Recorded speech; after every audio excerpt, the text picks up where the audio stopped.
जय हिंद दोस्तों, इस वीडियो में आपका स्वागत है। दोस्तों, आज के इस वीडियो में हम प्रश्नावली 4.4 के प्रश्न संख्या 5 को बहुत ही आसानी से हल करके सीखने वाले हैं। तो आइए देखते हैं प्रश्न संख्या 5 को। तो प्रश्न संख्या 5 कहता है, क्या परिमाप 80 मीटर तथा क्षेत्रफल 400 वर्ग मीटर के एक पार को बनाना संभव है? यदि है तो उसकी लंबाई और चौड़ाई ज्ञात कीजिए। ठीक है, अगर आप सवाल को ध्यान पूर्वक देखेंगे तो आपको कह रहा है उसकी लंबाई और चौड़ाई ज्ञात कीजिए।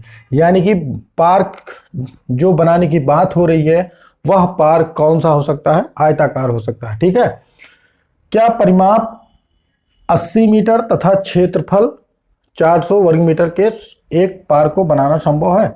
इस सवाल में परिमाप दिया है और क्षेत्रफल दिया है, तो उसकी लंबाई और चौड़ाई आपको क्या करना है? ज्ञात करना है। तो हम क्या करते हैं, सीधा सीधा मान लेते हैं। माना पार्क की लंबाई बराबर x मीटर। ठीक है, पार्क की लंबाई हमने क्या मान लिया? x मीटर मान लिया। तो यहां पर बात हो रही है आयताकार पार्क की। ठीक है, तो चौड़ाई, जब आपने पार्क की लंबाई x मीटर मान लिया और परिमाप आपका दिया है, तब पार्क की चौड़ाई बराबर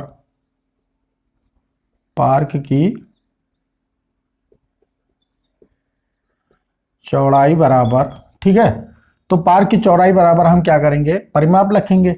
और आपको पता है परिमाप बराबर क्या होता है? 2 ब्रैकेट में लंबाई धन चौड़ाई। ठीक है, लंबाई धन चौड़ाई बराबर परिमाप आपका कितना दिया है? 80 मीटर दिया है। ठीक है, तो यहां से हम क्या करते हैं? चौड़ाई निकाल लेते हैं। लंबाई को हमने x माना है तो हो जाएगा 2, आपका यहां पर चला जाएगा बटे के रूप में। लंबाई आपका x प्लस चौड़ाई बराबर 80/2 हो जाएगा। क्यों? क्योंकि 2 है, 2 जब यहां पर जाएगा यानी कि दाएं पक्ष में, तो यह क्या हो जाएगा? बटे के रूप में हो जाएगा। तो लंबाई अपने x माना ही है, तो x प्लस चौड़ाई बराबर 2 से भाग कर देंगे 80 में, कितना हो जाएगा? 40। अब चौड़ाई आपको ज्ञात करना है। पार्क की चौड़ाई, लंबाई आपने x मान ही लिया है, चौड़ाई निकालेंगे तो पार्क की चौड़ाई बराबर 40। अब देखिए यहाँ प्लस में है तो इसको इधर दाएं पक्ष में लेकर जाएंगे तो माइनस हो जाएगा, तो हो जाएगा कितना? 40 माइनस x। तो पार्क की चौड़ाई बराबर कितना हो जाएगा? 40 माइनस x। ठीक है, अब देखिए यहां पर आपने पार्क की लंबाई x मान के पार्क की चौड़ाई 40 माइनस x आपने निकाल लिया। ठीक है, और क्या कह रहा है? क्षेत्रफल 400 वर्ग मीटर के एक पार्क को बनाना संभव है। ठीक है, तो क्षेत्रफल दिया है तो प्रश्नानुसार आपको पता है आयताकार या फिर कोई भी आकृति होती है, अगर वह आयताकार है तो जाहिर सी बात उसमें लंबाई और चौड़ाई होती है। तो लंबाई और क्षेत्रफल आपको पता है, लंबाई गुणे चौड़ाई। ठीक है, तो पार्क की लंबाई x, ठीक है, x गुणे पार्क की चौड़ाई 40 माइनस x बराबर कितना? 400 वर्ग मीटर। ठीक है, 400। ठीक है, अब पार्क की लंबाई x और चौड़ाई कितना हो गया? 40 माइनस x। अब इसका गुणा हम कर देते हैं, गुणा x का गुणा 40 में कर देंगे तो कितना हो जाएगा? 40x, और x का गुणा माइनस x में करेंगे तो माइनस x स्क्वायर। गुणा में क्या हो जाता है? घात जुड़ जाता है, बराबर 400। ठीक है, अब देखिए यहां पर अगर आप ध्यान पूर्वक देखेंगे तो आपको क्या मिल रहा है? माइनस x स्क्वायर मिल रहा है। तो प्लस x स्क्वायर बनाने के लिए हम क्या करते हैं? इधर बाएं पक्ष के सभी पदों को हम क्या करते हैं? दाएं पक्ष में पक्षांतर कर देते हैं। तो यहाँ क्या बचेगा? 0 बचेगा, बराबर यहाँ 400 आपका है ही। 400 जब है ही तो प्लस 40x यहाँ पर जाएगा दाएं पक्ष में, तो माइनस 40x हो जाएगा। ठीक है, और माइनस x स्क्वायर यहाँ पर जाएगा तो प्लस x स्क्वायर हो जाएगा। अब इसी को हम क्या कर देते हैं? मानक रूप में लिख लेते हैं। ठीक है, मानक रूप में लिखेंगे तो आपका हो जाएगा बड़ी घात वाला पहला, यानी कि x स्क्वायर -40x प्लस 400 बराबर 0। ठीक है, कितना हो गया? एक्स स्क्वायर -40x प्लस 400 बराबर 0। तो हम यहां पर अगर ध्यानपूर्वक देखेंगे तो यह आपका एक द्विघात समीकरण मिल रहा है। द्विघात समीकरण किसे कहते हैं? वह बहुपद जिसकी अधिकतम घात कितनी हो? 2 हो और वह बराबर हो 0 के। अर्थात हम कह सकते हैं कि वह समीकरण जो ax square plus bx plus c बराबर 0 के रूप में है, तो वह क्या होता है? आपका एक द्विघात समीकरण होता है। तो इसको अगर ध्यानपूर्वक देखेंगे तो यह आपका मिल रहा है ax square plus bx plus c बराबर 0 के रूप में मिल रहा है। अर्थात यह एक क्या हो गया? आपका द्विघात समीकरण हो गया। ठीक है, क्या हो गया? द्विघात समीकरण हो गया। अब यहां पर हम क्या करते हैं? विविक्तीकरण निकाल लेते हैं। विविक्तीकरण निकाल लेने पर हमको पता चल जाएगा कि इसकी लंबाई हम निकाल सकते हैं कि चौड़ाई भी निकाल सकते हैं। कैसे? जब विविक्त कर b स्क्वायर माइनस 4ac बराबर 0 होगा तो उसके दो वास्तविक मूल होते हैं, लेकिन दोनों जो वास्तविक मूल होते हैं समान होते हैं। और b स्क्वायर माइनस 4ac अगर बड़ा है 0 से तो उसके दो अलग अलग वास्तविक मूल होते हैं। अगर b स्क्वायर माइनस 4ac छोटा है 0 से तो उसके कोई वास्तविक मूल नहीं होंगे। अर्थात हम क्या करते हैं? यहां पर विविक्तीकरण निकाल लेते हैं। तो एक्स स्क्वायर का गुणांक a है, एक्स स्क्वायर का गुणांक 1 है, तो a बराबर हो जाएगा आपका 1। x का गुणांक b है, x का गुणांक -40 है, तो b बराबर कितना हो जाएगा? -40। और c बराबर आपका अचर राशि है 400 दिख रहा है। ठीक है, तो यहां पर हम क्या करते हैं? विविक्तीकरण निकाल लेते हैं, जिससे आपका कंफ्यूजन दूर हो जाता है। विविक्तीकरण बराबर होता है, आपको पता है, b स्क्वायर माइनस 4ac। इसी पर हम रख देते हैं b का मान -40 का वर्ग माइनस 4 गुणे a का मान कितना है? 1 और c का मान कितना है? 400।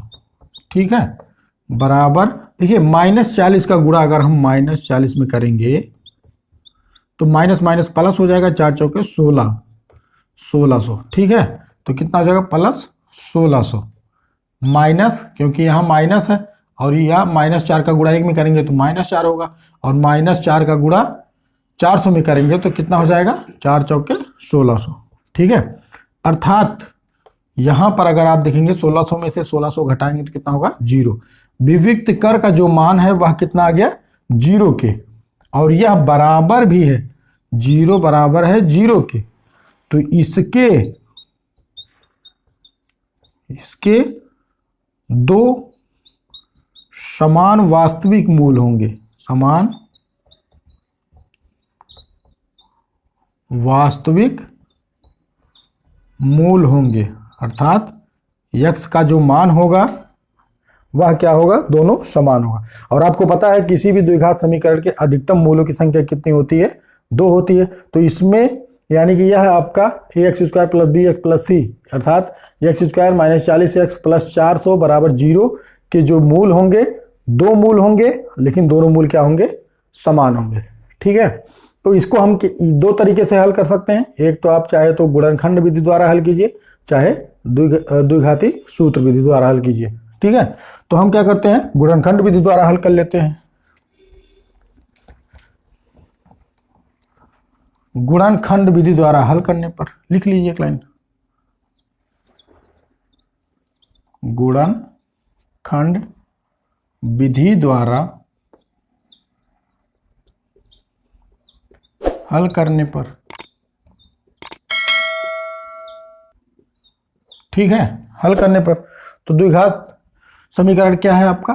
एक्स स्क्वायर -40x प्लस 400 बराबर कितना? 0। ठीक है, अब गुणनखंड विधि द्वारा किसी भी द्विघात समीकरण को अगर आप हल करते हैं तो आपको क्या करना रहता है? एक्स स्क्वायर के गुणांक का गुणा अचर राशि करना पड़ता है, यानी कि c से करना पड़ता है। तो 400 का गुणा अगर हम यहाँ पर एक्स स्क्वायर के गुणांक को देखेंगे 1 है, तो 1 का गुणा अगर हम 400 में करेंगे तो कितना होगा? 400 होगा। ठीक है, अब 400 को ऐसी 2 संख्याओं में विभक्त करना है जिनका गुणनफल 400 के बराबर हो और योगफल अथवा घटाव किसके बराबर हो? मध्यपद के बराबर हो, यानी कि -40x के बराबर। ठीक है, तो इसको हम इस तरीके से कर सकते हैं। ठीक है, या तो सीधा सीधा सीधा सीधा हमको पता है 20 गुणे 20 बराबर कितना होता है 400, ठीक है। लेकिन यहाँ -40 आना चाहिए, तो -20 का गुणा अगर हम -20 में करेंगे तो आपको +400 मिलता ही है। लेकिन -20 और -20 को अगर आप जोड़ोगे तो -40 मिलेगा, ठीक है। अर्थात आपके दो संख्याएं मिल गए, एक तो -20, दूसरा भी आपका कौन सा है -20 है। इसको आप विभाज्यता के नियम से भी ज्ञात कर सकते हैं और डायरेक्ट भी ज्ञात कर सकते हैं। जितना ज़्यादा अधिकाधिक आप अगर प्रयोग करेंगे तो आप बहुत ही आसानी से इन सब सवालों को बहुत ही आसानी से लगाना सीख जाएंगे, ठीक है। अर्थात हमको मिल गया दो संख्या, एक तो -20 है, दूसरा भी -20 है। क्यों? क्योंकि -20x और -20x अगर हम करेंगे तो वह -40x के क्या होगा बराबर होगा, और -20 का गुणा अगर हम -20 में करेंगे तो वह अचर राशि यानी कि c के बराबर होगा, ठीक है, 400 के बराबर होगा। अर्थात आपके दो संख्या, एक तो -20x, दूसरा -20x मिल गया, ठीक है। स्टेप बाय स्टेप चलेंगे तो आपका सवाल कभी भी गलत नहीं होता है, ठीक है। तो पहला हो जाएगा x² माइनस, आपको पता है 20x माइनस 20x प्लस 400 बराबर 0। ये -20x कहाँ से आया? यहाँ से आया, ठीक है। अब देखिए इसको हम क्या करते हैं, अगले स्टेप में हम क्या करते हैं, दो पद को लेते हैं। अब देखिए दो पद को इसको लेते हैं एक साथ में, और एक साथ में इन दो पद को लेते हैं, और उसके बाद हम क्या करते हैं, कामा लेते हैं। यहाँ पर x² है, यहाँ पर x है, तो x को हम कामा ले लेते हैं। तो यहाँ क्या बचेगा, एक x बचेगा, और माइनस x से x कैंसिल हो जाएगा, कितना बचेगा 20 बचेगा, ठीक है। अब आंख बंद करके आपके दूसरे ब्रैकेट में जो आएगा वह x - 20 आएगा। तो यहाँ पर हम क्या करते हैं, -20 को कॉमन ले लेंगे तो क्या बचेगा, x बचेगा, और -20 से 400 में भाग करेंगे तो -20 आएगा, ठीक है, बराबर कितना हो जाएगा 0 के। x अगर आपने कॉमन सही लिया है, इसकी अगर आप जांच करना चाहते हैं तो इससे यानी कि x से इसमें गुणा करेंगे ब्रैकेट के अंदर, और 20 से इसमें गुणा करेंगे।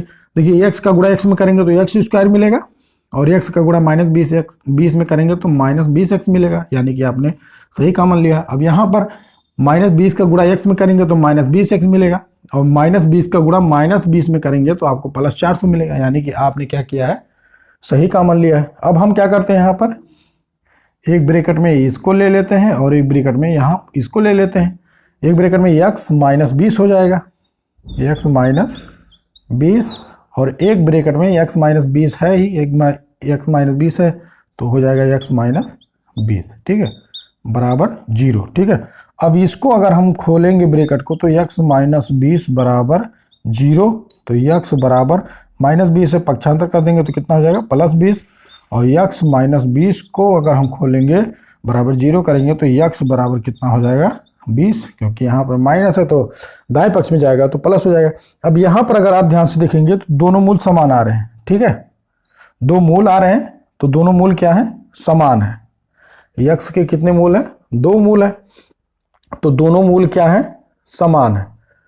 तो हम क्या कह सकते हैं कि पार्क की जो लंबाई है वह कितना है, 20 मीटर है, ठीक है। पार्क की लंबाई कितनी हो गई, 20 मीटर हो गई। एक आंसर आपका आ गया, क्योंकि x बराबर आपने क्या माना है। देखिए अगर यहाँ पर 30 होता और यहाँ पर 20 होता तो इसके दो अर्थ निकलते, यानी कि दो आंसर आते हैं। एक बार हम x का मान 20 रखते हैं, एक बार हम x का मान 30 रखते हैं, ठीक है। लेकिन दोनों मूल इसमें क्या है, दोनों मूल समान आए हुए हैं, तो हम x का मान कितना मानेंगे, 20 मानेंगे। तो दोनों बार अगर x का मान 20 मानेंगे तो सेम वही आएगा आपका।